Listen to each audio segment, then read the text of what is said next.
Hey, what's up? Welcome back to another episode of SOFREP Radio. Those that you are watching already see that I have my guest on, and it is Mike Lahiff, SEAL Team 4 operator, United States Navy, drifter in life. I like to see those bumper stickers out there on the road that say, "Not all who wander are lost." Mike, welcome to the show. Thanks for having me on, Rad. I appreciate it. It's awesome to be on here. Yeah, we're happy to have you. Brandon's like, "Yo, dial him up, let's get him," and I was like, "Let's get it."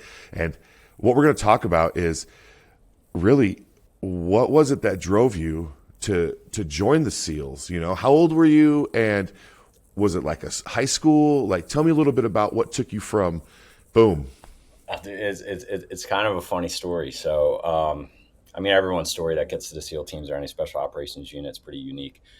But it has to go back to when I was in grade school. So it was fifth grade. I got in trouble for whatever reason. I was always getting in trouble. But I got grounded and I wasn't allowed to watch TV. This is before iPads and all that shit. So it was like, all I had was TV. So my mom was like, read a book. And I was like, I don't want to read a book. And she took me it was Barnes and Noble. And I walked in and I went over to the military section. And right away, there was a book there with a guy all painted up in camouflage, hiding in the jungle. And there was a big gold trident on it. I had no idea what Navy SEALs were at the time, but I just thought the cover looked cool as shit. So I was like, I'm going to get this book. And it was about Vietnam frogs, frogmen in Vietnam. It was a lot of SEAL Team 1 stories, if I remember right. And I was hooked. And then within months, the movie with Charlie Sheen came out, Navy SEALs. And I was Oh yeah. I was like, done, I'm doing this. And so then in sixth grade, in my school district where I grew up, you graduated sixth grade and went to middle school. And they did like a graduation ceremony. We had a yearbook. And in the yearbook, it asked, in 20 years, I will be ... And like every kid in my class wrote they were going to be, I grew up in Philly. So everyone was going to be like playing for the Sixers, the Eagles, the Phillies. And I wrote, I'm going to be a United States Navy SEAL working on top secret missions. And I totally forgot that I did that. And when I graduated SEAL training, one of my buddies, his mom was like, they were moving and they cleaned out the house, and she came across the yearbook and she was like reading the stories about all the kids we grew up with, and she was laughing and she was like, holy shit, Mike's actually doing this. And they gave the yearbook to my dad, who gave it to me at graduation. And I was like, damn. And I was like, that's pretty cool. Yeah, you're accomplishing your youthful goals, bro. That subconsciously, right? That book just inspired you. Yeah, so it was like, high school I was kind of a lost cause. Just ended up, I was a total knucklehead, went to college, and I wasn't doing awesome. Let's just say I was just cruising. I was partying, having a good time, trying to figure out life, selling some wild oats. And then 9/11 happened. And then like shortly after that, I was just like, this is what I got to do. And and about a year after 9/11, it took me a little while to get through the recruiting process because I had some legal troubles growing up. But then I finally got into the Navy and went to the fleet for a little bit, then ended up at Buds. What was your need of the Navy at first before you got to Buds? Like, we always hear about the romance of Buds. What was it that you did prior to that? Yeah. So at the time, this is going back to like 2002, 2003, the Navy, you could get a SEAL challenge contract, but the Navy SEALs didn't have their own rating. Like eventually they had their own rating. They're called like SOs, special operators. But at the time, you had to pick a specific rating in the Navy to get a billet to Buds. And so I was like, what's the fastest thing to get me to boot camp? And they were like, we have an opening for parachute riggers, air crew survival equipment. Oh. And so they wouldn't give me a SEAL challenge contract because of my police record. So I had to get a waiver just to get into the regular Navy. Got into the regular Navy and then had to go to my first command and try out to go through like a regular fleet sailor applying to Buds. And that's what I did. That's awesome. You just kept at it. You just wanted to serve the country. There was a huge, rally around the campfire, so to speak, during 9/11. I remember it very much. And, there was not so much divisiveness. It was like, you're either with us or against us. Yeah. It's not like the melting pot that we see today. And I have to say that, social media helps, perpetuate a lot of the narrative out there.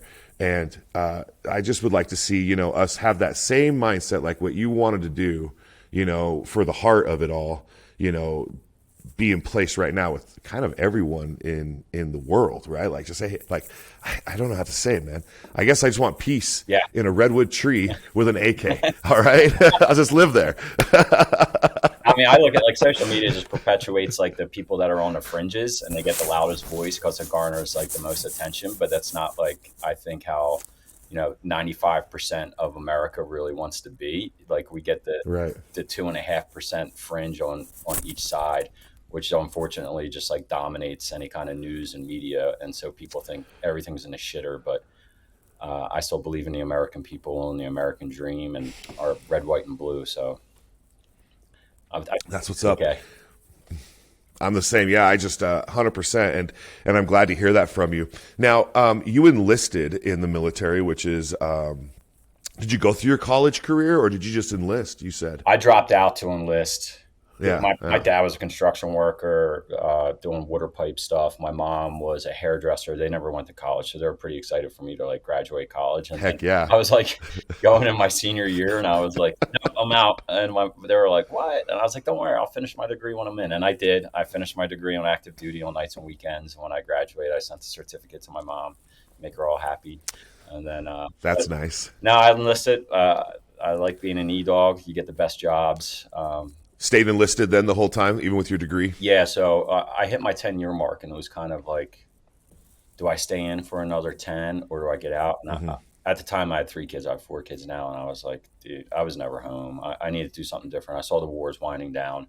I didn't want to be stuck in like a training cell all the time. And I was like, do I stay in and go officer? Like, I don't know. I was going through a bunch of stuff, and then I applied to business school, and I never thought I would get into a school like Wharton Business School, and I did. And it was in Philly where I grew up. So I moved back to Philly, right? Be with my family, kind of figure out life. Get a cheesesteak with whiz from either one side of the street or the other side of the street. I just the best in Philly though is neither of them. It's D'Alessandro's and Rock. Oh, there we go. We're gonna put that in the comments. D'Alessandro's. We're gonna put that in the comments. Yeah, everyone goes with Pat and Gino saying. I think that's more of like a tourist. Don't get me wrong, they're good, right? No, I get you. There's so many other good places in Philly for cheesesteaks. Oh, you got to be stoked that the Eagles are going to the. Oh, fuck yeah. Yeah. A Super Bowl. I mean, come on, right? Kansas City Chiefs and the Eagles. Andy Reid coming back. It's funny. It's like Andy Reid coming back after he took the Eagles to the Super Bowl loss, but he's coming back. And then you got the Kelsey brothers against you. There's just so many cool tidbits with this Super Bowl. Well, here in Utah, those two the two players from Grantsville High School are going to be playing against each other in the Super Bowl. So and there's the two brothers. Yeah, that's and then there's like Travis Kelsey. I didn't realize is that from Utah. If that's the same two, yeah, because they both played at Grantsville High School here, just about 20 minutes west of where I'm at. Yeah. And now, like the news here is never Grantsville.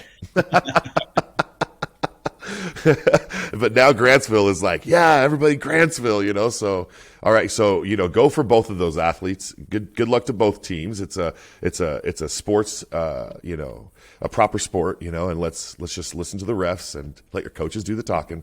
There's two brothers too. They run an awesome podcast. It might just be called the Kelsey Brother Podcast or something. They're hilarious. They're good. Oh yeah, we'll put that in there. We'll plug it, dude. Yeah. That's great, and it's cool because it's I'm sure that when this goes up, I think the Super Bowl is like the 18th or 19th, isn't it? I think of this month, maybe the 23rd, the 12th. I think it's next Sunday. 12th. Oh, so it's this. Yeah, so this will probably go up after. So let's make a prediction. All right, you're calling it for who? Oh, the Eagles. Yeah, the Eagles are going to win by 10. By 10. Yeah, I think. Okay, I'll say Eagles by a field goal. Okay. I think that's okay on the spread, so we're good. Yeah, that's like a nail biter right there. Laces out. Okay. So we'll go back to this and listen and say, okay, let's go, let's do it. Now the thing you talked about was the college that you got into, Wharton College. After you got out of the, or you applied, you're like, what I'm going to do, 10 more years, and you're like, entrepreneur, huh?